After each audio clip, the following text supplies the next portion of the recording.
Angelo, welcome to our podcast. Thank you for having me, Joanne. It's such a pleasure to have you. I don't know whether you've been watching our previous episodes, but whoever I've invited, always middle-aged and older. And we often allow ourselves to talk about the infamous or famous Gen Z, but we've never actually had someone from the Gen Z to sit across us. So it's a real pleasure to have you. I'll start with probably the most difficult question first. What drives a Gen Z? What drives you in life? Well, I think motivation for the Gen Z is quite varied. I don't think there's a one size fits all, and I don't think that all the Gen Z will agree with the answer I would give. But I think for me it would be a sense of purpose. I have always been fueled by a sense of purpose, and what I've always looked forward and looked to in life is fulfillment in whatever I do, be it in my education, my academic education, or music, sports, or even the social work I did. I think it's fulfillment. And I think that perhaps Gen Z wants to bring a difference to the world. We have always been in a world where we have been molded in one way, and we are under the influence of the previous generation. All our institutions are meant to reflect their ideologies, the ideologies that your generation tried to inculcate into us, which is good, obviously. But I think that our generation also wants to bring its own contribution to the world, be it in any aspect of life. It can be for instance, in ecology, when you can see that Gen Z is very active in it. So I think that our motivation is to bring a difference and to bring our own contribution so that we can feel fulfilled. We can feel a sense of purpose and accomplishment. And what is the starting point? I mean, we often hear these days, I mean, there are a lot of public speakers that talks about the value of finding your why. What would be the starting point for you? Were you born with that feeling of purpose, or is that something that you learned along the way through your life experiences or through school? Where do you start? I think it's a mixture of both. Yes, I think that every one of us is born with some sort of aspiration, some sort of personality. I think your personality determines also your sense of purpose. But just like for personality, your personality gets shaped as you go through life, through your life experiences, be it at home, with your family, at school, the education, whatever you learn at school, be it for the official curriculum or what you learn with your peers. And also I think it's what you see, the vision you have of the world. People often tend to get shaped by the experiences they have. Perhaps it can be the death of a family member or a success in the family. Well, for me, I think that the sense of purpose has been seeing the living condition of the people around me. I think that now everyone knows that I don't come from a privileged background. So I think that my sense of purpose has been seeing all the youngsters, my friends, I would call them my friends, seeing them struggle in life, seeing them at times not knowing where to go. They haven't had a guide, a proper guidance, a mentor. So I think that for me it's a mixture of both. I was born with that desire to make a difference, but also it has been seeing the living conditions of people I care for. This drive that we spoke about earlier, are you self-driven, or did you evolve in a family environment where your parents, for want of a better word, pushed you to have different experiences? Well, I don't think that my parents pushed me. I don't think that push would be the word. I think that, yes, they tried to guide me. They tried to guide me into the right track, because when we are young, when you are still a child, we are still gullible and we get influenced easily. So they were quite afraid that I would get influenced by bad people or people with wrong intentions. So they were always there to guide me. But I think that when it comes to motivation, it has been much of self-motivation. Like you've said, I was self-driven because I was always curious. I take education as a case right now because it's it's the field I'm most used to. When it comes to education, I was driven not by what my parents told me, but I don't know. It was just that when I saw the success of the laureates, I wanted to be like them. But then, as from that, I think that the starting point of a drive has to come from you. And then your parents are there to guide you. And I've also met a lot of people who are there, again, to guide me, to inspire me. So I think it's a mixture of both. At first, you have a self-motivation, and then the motivation comes from external factors. But if you don't have an internal drive, all external motivation will not be of great use. That's very wise. How come you're so wise at this age? I don't think I was at your age. You spoke about music, you spoke about sport. Where did you find the time to do all that? I don't remember finding time to do anything else other than my studies. Well, that's an interesting question, and I often ask myself, how did I find the time to do all these things? Well, I think that from early on, I have never been nurtured in a way that I should sacrifice everything for my studies. Yes, in my family, what my parents taught me was that education was a priority, but it was never at the detriment of other things that were there on the side. I think I was pretty much a normal child and a normal teenager. So I think that at the end of the day, it's a matter of planning and also of will. Because yes, it has been hard at times to find the time to balance all these things, and it can get quite hectic, you know. But I think that it's a mix of willpower and time management.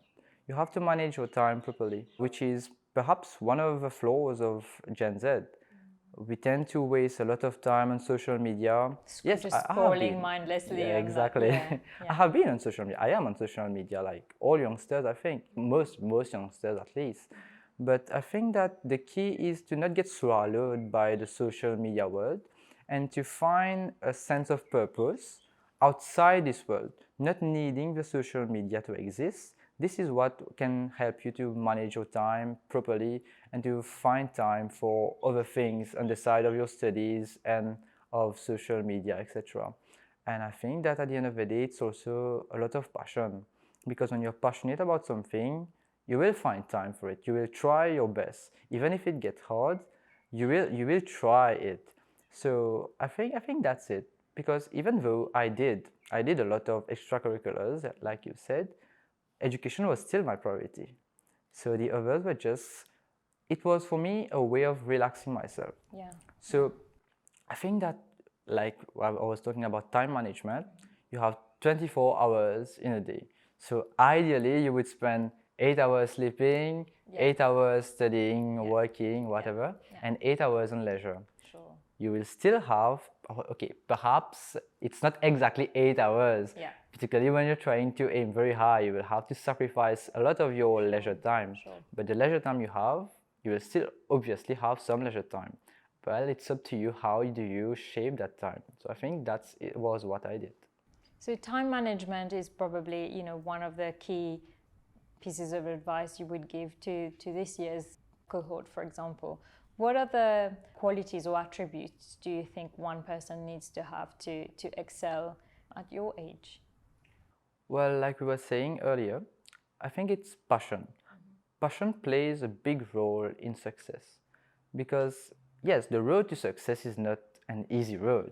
It involves a lot of sacrifices, a lot of hard times for students. It involves a lot of nights where you will burn the midnight oil.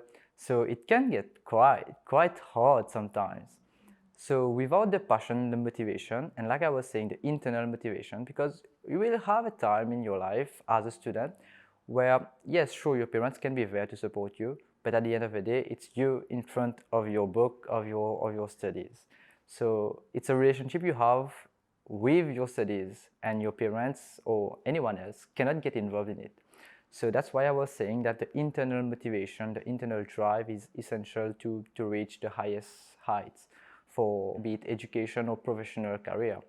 And also I think, like you said, it's a lot of time management, because HSC or even any studies, it is meant to be hard actually, I think, because it is through the times of hardness that you can shape yourself, discover yourself. So time management is essential. because you will have a lot to do. It's quite bulky, and also you have a life to manage. You don't have just the studies, you have your parents on the side, your friends, because all the teenagers, you have a social development also. So I think it's motivation, time management, and discipline. Because without discipline, it will be probably difficult to succeed. From my experience, I did not succeed because I put in all the hard work for 1 month, and then for the other months, you're quite relaxed, you sit back, you can enjoy yourself. So it's not really like that. Perhaps I think people don't realize, but it's your small actions, the small amount of time that you dedicate each and every day, which when compounded over the months and over the years, it is this that brings the greatest result at the end of the day. So I think that consistency is key, and in order to have that consistency, discipline is an absolute must. I 100% subscribe to this. It's actually funny that you mentioned this, because I don't know whether you've heard of Sir David Brailsford. He was a very successful coach of the British cycling team. And when he came in, the team went from being an incredibly mediocre team to being the Tour de France and Olympic medalist team. And the only thing he did one very simple thing. It's crazy how simple it is, but so effective. He implemented the 1% rule. So every day he changed 1% in the way the bike was set up, the way they practiced, the way they looked, the way they weighed. And this is all he did, just the 1% rule. And I always talk about that with my team as well. I said, I don't want you to be 0 to perfect. I want you to try every day to be 1% better than the day before. And I think that's what you're getting at as well. Just to, I don't know whether it's an economic theory, but No, it's not really an economic theory, but yeah, you're right, because if you get 1% better every day after 100 days, you're twice as good as you were initially. And an analogy which my economics teacher always told us is, if I give you 10 kilograms of rice to eat in one day, obviously you cannot eat all that in one day. But if I give you 2 months, 3 months, 6 months to eat it, you will eat it. And perhaps it won't be enough. So that's the same with your studies. Just like with the food, you don't try to gulp everything at once. You try to do it consistently over time. It's the same for your studies, and it's the same for work, I think. And a lot of time, I tend to compare preparations for studies or for career to a preparation for a sport. Just like an Olympic athlete in whatever discipline he may practice, is training for a competition, sure, he won't get better overnight. Even if he works 24 hours at one go, 72 hours at one go, it's not that will make him good.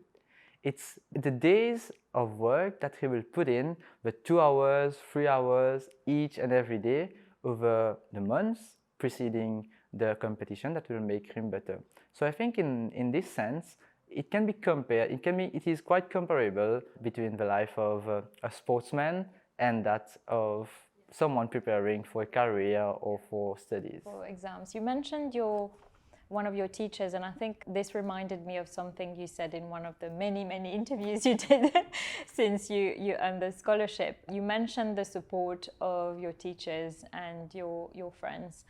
Tell us a little bit about that. The reason I'm asking is, back in my days, I certainly had the support of my teachers, but I had friends, obviously, but I remember it being a very cutthroat environment. It was, a race, and we were all racing the same race, and it could get quite competitive, not always in a healthy way. So how have things changed? How did you find the contribution of the supportive environment you had at school? How did that play into your success? Well, when it comes to teachers, I think that they realize that their role is to guide the students. At the end of the day, when the student gets the good result, I think it's a pride for a teacher himself, because the dream of every good teacher is to bring the best out of his students. So I think that when it comes to the teachers, they have always been ready to help. And for me, I think that what made the difference for my teachers is that they realized that I have this drive. And they realized it quite early. So I've always asked my teachers, how do you know I will do it? How do you know? Why do you trust me so much? And they didn't tell me the answer until I became a laureate. But then they told me that, yes, we could see that drive in you. And we knew that this would make the difference at the end of the day. And when it comes to friends, well, yes, I think that it is still a competition, like you said, and it is still cutthroat, perhaps more than before, because now with private tuitions being quite available to, I wouldn't say everyone, but to many people, it gets more and more competitive. But I think that actually I have lived the unhealthy competition. I have been through it. I have never adhered to those principles because I believe that in sharing is caring, but in sharing we have more to gain, because when you teach someone a particular concept or topic in whatever subject you are studying, it proves that you can understand it at the core level.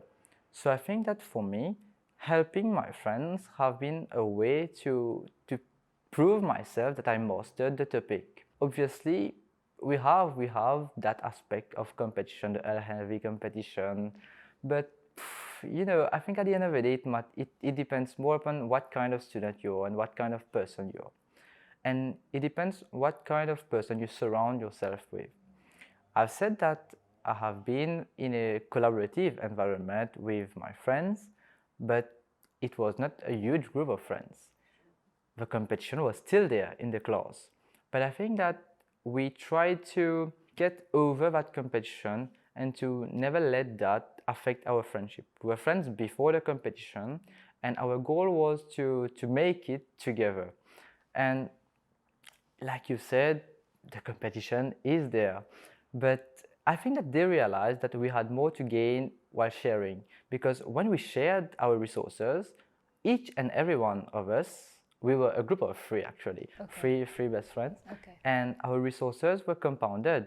So when I went to sit for the exams, I had my own research and the ones that my two friends also did. But I think that it requires an element of trust. And I can understand that sometimes it's quite hard to, it's quite idealistic to expect that people will behave in that way. Because, you know, it's a competition and yeah, and it's human nature. Human nature it's is what human it nature, is. and particularly since there's money at stake, I think that that also plays a big role in it. How did they do? You mean Your two other best friends? So they were also laureates. really? So So yeah, you were all winners in the we end. were all winners in That's it, and we wonderful. all won a state scholarship. So I guess that proves that there's more to gain in collaboration than in, yes, competition is good, but it has to be healthy competition. Yeah, no, that's really wonderful to hear. And the big elephant in the room, well, it's not the big elephant in this room, but I think it's a big elephant in this country as a whole. I experienced it in my time when I earned the state scholarship 20 odd years ago. I remember I was the only one at that time from what we affectionately call the general population to have earned that scholarship. I don't know how many there are in your year. I would have thought a handful. I think there are 3 or 4, not more than that. So things haven't massively changed in 20 years, maybe a tiny bit, but not massively changed. Why do you think that is?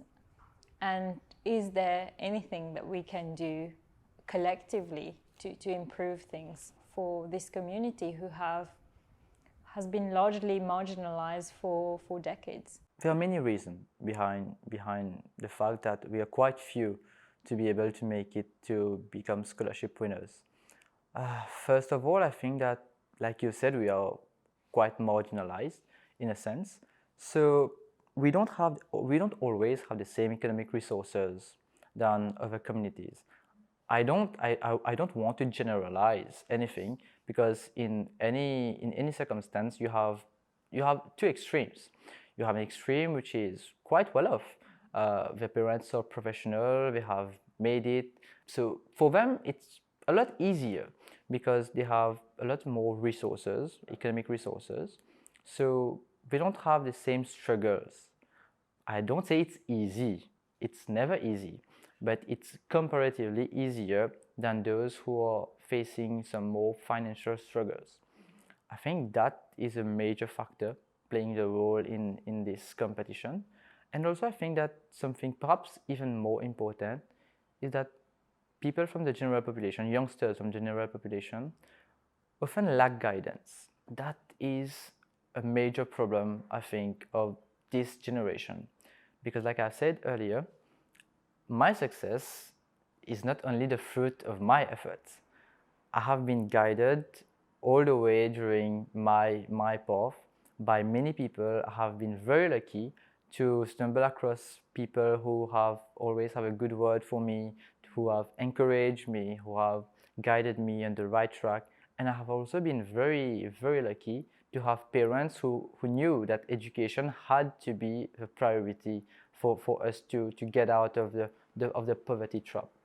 So I think that the major problem is the two major problems are first a lack of guidance and secondly a lack of financial resources, because when you lack guidance it is you're quite easily influenced by people with wrong intentions. So I think that's why part of our youth is getting left in all kind of vices, be it smoking, drinking, drugs, or even a lack of drive. So I think that's also another problem.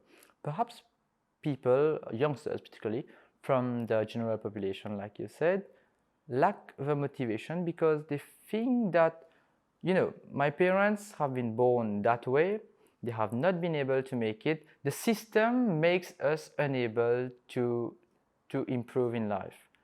So I think that's also a mindset that has to change. I think that many youngsters, when they grow up, they tend to see a too gloomy picture of the future. They tend to be quite. They don't have any hope. I think many youngsters don't have much hope. They think that because things are like that currently, they're still like that, and there's nothing I can do to it. But I think that they are right in the sense that things are wrong, and currently the future does not look quite bright. But I want them to understand that yes, we can do it if we put in the work. It's not gonna be easy. It's gonna be harder than for others because of all the disadvantages we face in this country. But if we want it and if we put in the work, yes, we can. And it's not that everyone can be a laureate, definitely, but I think that everyone can succeed at his or her own individual levels, be it in whatever field. It can be in art, it can be in sports, it can be in business. I think that many people from the general population have good business ideas, but they stay ideas because they think that, yes, because things are like that, the system is meant to keep us poor, so we'll stay like that and there's no hope. And they don't even try. But what they don't understand is that we'll never know if we never even try. So I think that the change of mindset has to come, that we can say that yes, we can. And even if we don't make it, we'll always have been moving forward. Yes, perhaps we have a huge gap to bridge, and it's not gonna be bridged in one generation.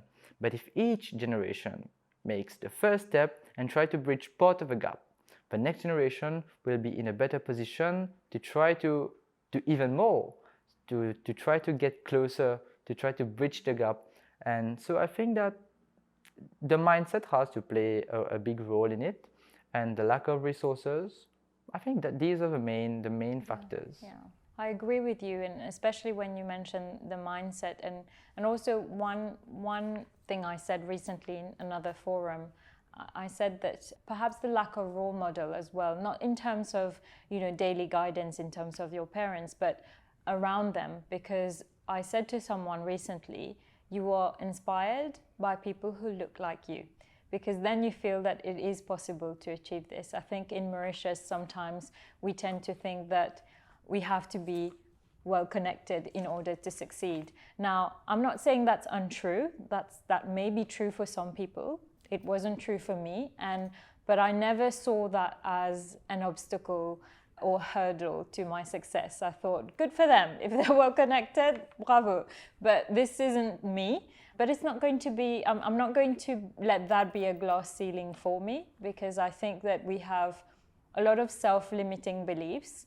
and without the, at the risk of sounding like some kind of new age convert, I think you receive what you give out into the universe, and I think you attract good things if you believe that you can do something. I know it sounds very abstract, but I have lived through it. So I think having role models that you can look up to and think, oh, they've made it, and not because they're well connected or privileged or otherwise. And that's partly why I invited you as well today, so that other youngsters, we have a lot of young people following us on LinkedIn, that they can see that, anyone can do it, really. But as you said, you need to put in the work there. Yeah, of course. Well, yes, that was definitely another motivating factor for me when I was trying to become laureate. I wanted to be able to inspire. I didn't expect to inspire all the youngsters around the country, yeah, sure. But people from my locality, I wanted to give them that little glimpse of hope that yes, there is hope if we try. And also, I think that when I consider my own case, for example, I always ask myself, what would have happened to me if I did not believe in myself, and if I did not have people who told me to believe in myself? Would my potential have been wasted? And I think that we have a lot of wasted potential. Our youth, and when you talk about the general population, I think there's no difference. We have a lot of wasted potential because we don't believe that it's possible. And this self-limiting belief, like you said, is what keeps us from moving forward. And I think also that another factor, which is very closely related to the lack of role models, is that for us, I wouldn't say for everyone, but in some cases, people who are trying to make it, who are trying to put in the work, like you've said, they tend to get quite alienated by their own community. They tend to be seen as aliens, to be seen as odd, because it's not our traditional route, our traditional, I wouldn't say belief, but culture in a way. Yeah, or cliche even. Cliche, yeah. It doesn't fit what we expect when we talk about people from our community. So I think that this is also something that causes the self-limiting beliefs. Sure. The stereotypes that go on in the country say, okay, yeah, they all think I'm like that, I can't change their mind, so I might as well be that. I might as well be that. Like that infamous song that like we the all infamous heard song. about, which we're not going to talk about. It's too controversial. But no, I agree with you. In terms of, you mentioned social work, and I was a bit intrigued by that. What did you do to help your community? Well, actually, I did social work at school a bit through the Interact Club, but mostly through the Center of Learning of Caritas Île Maurice. I was actually there. My mother was there when I was much younger. I think I was like 3 or 5. I was 5 years old. My mother was there and she was a volunteer there. She volunteered to, there was something called L'école complémentaire at that time, which was a program designed to give school support to children who couldn't have the means to afford private tuitions. So my mom was there. She was helping with distributing juice or cakes and lunch to the children participating in the program. And then since she was there, I was also part of the program. I've been there for my whole primary school experience. I was there as a beneficiary at first because I have been a beneficiary of this program also. And the Center of Learning was where I actually started playing the guitar. Wow. At first I didn't like music at all. But when I started college, I heard that they were proposing some guitar and piano courses, and I did. And I said, why not? Why not try it? And I did. So I was there as a beneficiary for the musical classes. I was there for school support, and I was also there during the holidays. And I really appreciated the program they had, which involved getting the children from the locality to participate in activities during the school holidays so that they don't stay on the streets without the guidance of their parents and they get influenced by people with wrong intentions. And this was what really touched me about the program, because I saw that it was a very effective way to keep youngsters Of the away streets. away from the social vices. So I started there. I started doing the social work, the benevolent work, when I was in Form 3 during the holidays. I volunteered there to help for these activities. We prepared Christmas carols. We brought the children to the swimming pool. We organized activities with them. And it was during the whole month of December and also part of the month of November.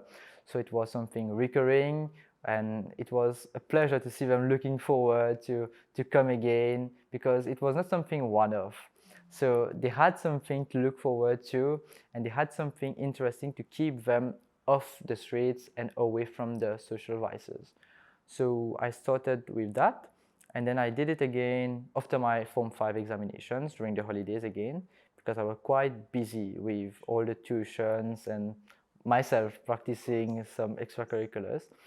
And then when I entered lower six, I said, okay, I've benefited from the school support, so why don't I try to give a little bit of that back to the community and back to that center of learning, which did so much for me.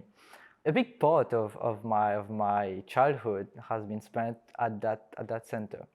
So I volunteered to give mathematics and physics tuitions to Form 1 and Form 2 students.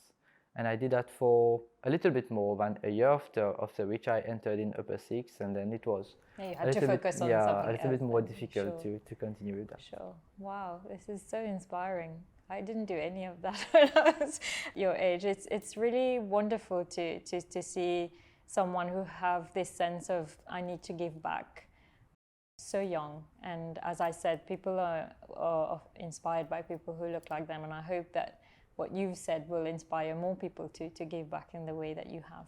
Now, Angelo, as you know, I'm sure, although this was kind of your dream at the time when you were growing up to become a laureate, you now are a laureate. You're about to embark on your studies. As you know, it's not une fin en soi. It's actually just the beginning. So what's next for you? Well, for me, currently, I'm waiting for my university decisions. I applied to universities in the UK and to Canada, but I think that my top choices are in the UK, and I have always had a preference for the UK. So now I'm just waiting for the universities to give me their decision and to be able to decide which university I will go for the next step, like you said. It's just a stepping stone into the true world. It's now that the real work will begin. Yes, sure, it's an achievement, but we can't stay stuck on the achievement and say, yes, I'm a laureate, now everything is gonna come for us. So all the doors will open all magically. the doors will open by themselves, take everything for granted. I think that's not the mindset to have at all. I think that we have to keep going and to keep giving our best and to keep trying to have an impact on others, to have an impact on the world, and to bring our contribution, our own contribution of individuality to this world. So yes, now I'm just waiting for the university to give me the decision to be able to embark on all the procedures for these. And currently, I have been doing an internship during this time, and I am doing a fourth A-level I don't know where you preparation. find the courage to do that. So it's further maths that It's you're A-level going to further do. maths, yes. Okay. I think it's a good preparation for the university, for university courses I've chosen, because they are quite quantitative and they have a big focus on statistics and mathematics. And do you have an idea of what you would like to have as a career, or you haven't got that far yet? Yes, I have an idea. I think that I would like to be an investment banker, and afterwards perhaps work in the investment world, perhaps in something like private equity or venture capital, because I think that, like you said, a motivation. One thing that also motivates me in life is I really like to try to bring the best out of people. I think that such a career would allow me to try to bring the best out of companies, and it would be a good way to give back to the world, because perhaps we don't see it, but when banks or financial institutions help these companies to set up, I think that one of my preferred aspect of it is venture capital, because it works with startups, and startups, perhaps we don't realize it, but yes, they are here to make money. Of course, it's a business.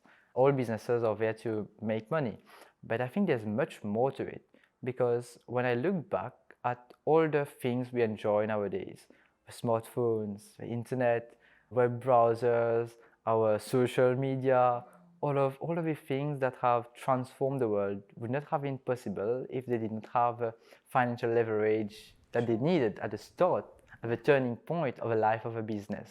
So I think that what I want to do would be to bring that leverage and to help those companies to achieve their full potential, help those people to achieve their dream, and help those ideas not stay just ideas but turn into actual things that can contribute to help better the lives of people.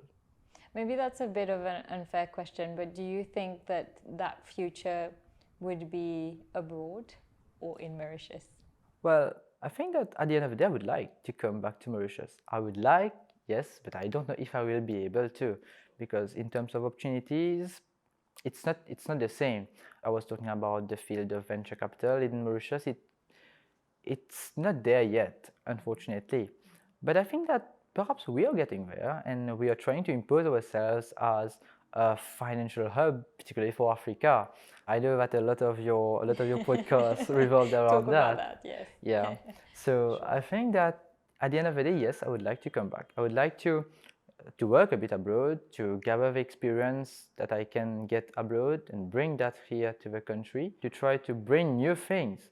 Perhaps the opportunities are not there yet, but perhaps we have to create our own opportunities sometimes. If I get a chance to create such opportunities for other people who will want to work in that, yes, I would love to. And at the end of the day, I would love to work for myself. So I think that if I have the opportunity to do it here, it would be ideal for me. And also it would be a good way to give back to the country, to give back to this society to which I personally owe so much of what I have. And also perhaps one of the goals would be to get involved in philanthropy. I think that at the end of the day we have to give back. That's my personal belief, my personal values. So I think that I would also love to be able to do some social work here, because yes, I've done it, but my contribution was quite small because there was no more than that I could do. I want to be in a position where I could help more people to have a larger reach and also to inspire, like you said. I think that if all of us, when we succeed, we turn our back to the country and we go abroad because we have large opportunities there, what about the others? Exactly. What is left behind? What is left behind? I remember when I left at 19 years old, I thought at the time I wouldn't come back. But as you said, if all of us think like that, then what will be left for the country? And coming back now, I'm not saying it's an easy journey. It's not an easy journey.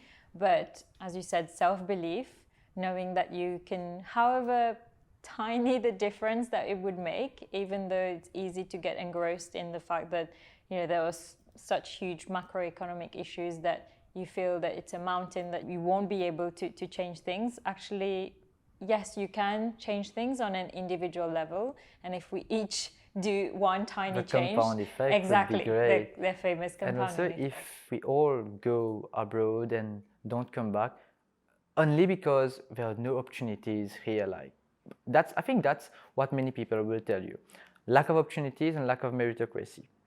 But if we don't think that we can bring that here ourselves and we can create opportunities for us, ourselves, and for others, isn't that the same as the self-defeating mindset that keeps us from doing great things? Exactly, and it's then a vicious cycle. I was going to ask you a last question, but I think you've answered it all, but I'll still ask it anyway, if you can summarize it in a few words.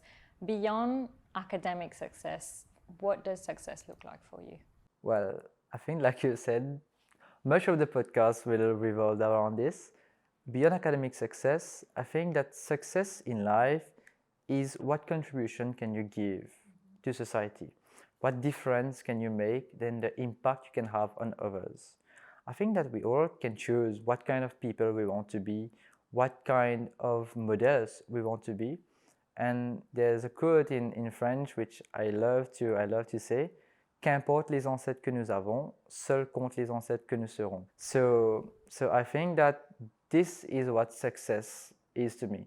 If you can be proud of what you've accomplished, if you can be proud of the impact you've had on others, if you can be proud to have contributed positively to the world and to have achieved your full potential, then yes, you have succeeded beyond academic and beyond professional success. And I think that at the end of the day, it is this that will bring you a sense of fulfillment that characterizes success. Wow, I have nothing else to add. Thank you so much, Angelo. I wish you all the very best, and I keep my fingers crossed that you'll get the university the one you really want to get. I really hope you get there. They will be very, very lucky to have you. All the best for your future. Thank you. Thanks a lot. And thanks for having me and giving me the opportunity to pass on my message to your viewers. Thank you. It's been a pleasure.